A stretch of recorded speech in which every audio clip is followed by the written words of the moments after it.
It was just 1 day ago that Boosie was online defending his decision to be a part of a Florida rapper YNW Melly's trial. Boosie's been there the first 2 days of the trial. He said, "I'm not missing no more rap murder trials. This is education. No cap, I'm watching the defense and prosecution drop bars, then looking at the jurors trying to read them is crazy. I want to study law. I want to try it. I think I could be a defense attorney, at least help some attorneys out. I'm motivated." Well, now Boosie will need his own defense. It was reported by TMZ earlier in the day. Boosie was in court from the San Diego District Attorney's Office.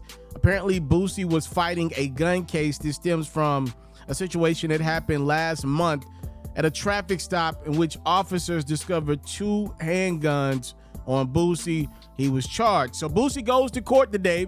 Good news is that case was dismissed. The bad news is the federal agents were there to pick up Boosie as he was walking out of the courtroom today. Now, obviously, I don't know exactly what happened, but Boosie did go online, I'm assuming from jail, to say, "I want to take this time to apologize to my kids. I'm sorry. I love y'all forever." Again, I don't know if this is 100% what happened. There are a lot of scenarios where the state will dismiss a case so the feds can pick it up. Oftentimes, the feds pick up cases first, but maybe there is a world in which the state was willing to drop this case because the feds have priority. I don't know. I have absolutely no idea what could be going on with Boosie, but definitely not good news to see one of the down south legends be involved again with the feds. And from a standpoint of, obviously, we know Boosie beat a high profile murder case. What was that, over nearly a decade ago? So yeah, I will keep you guys up to date when we find out more about what's at least going on with Boosie. What's he looking at here? What are the charges? That's a serious situation from a guy that has kind of rebranded himself. I know y'all see Boosie a lot online. We talk about Boosie on this platform a lot. He's great content, by the way. He's great.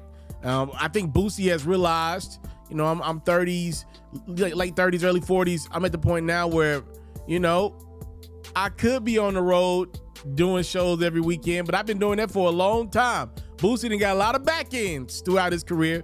I think he's at the point now where it's like, yo, if I can go do a podcast and charge these folks $20,000, because if they get me on their podcast, they gonna do views, because I'm clickbait. I'm literally gonna bring in clicks no matter what, because I'm polarizing. I think he's like, yeah, I'd rather stay from the confines of my home, do a remote podcast, or pull up somewhere locally, give them some views, collect my $20,000, $30,000 that way. He is getting a big paycheck on some of these podcasts that you see him on, including Vlad. I think Boosie's kind of figured out, yo, we don't really have one of him in hip hop. Somebody that went through a lot of stuff in his own right. You know, Boosie's a guy that's beat a murder case. He's beat getting shot at. Right? I think Boosie looks at himself as hip hop's spokesman for the rappers. I do.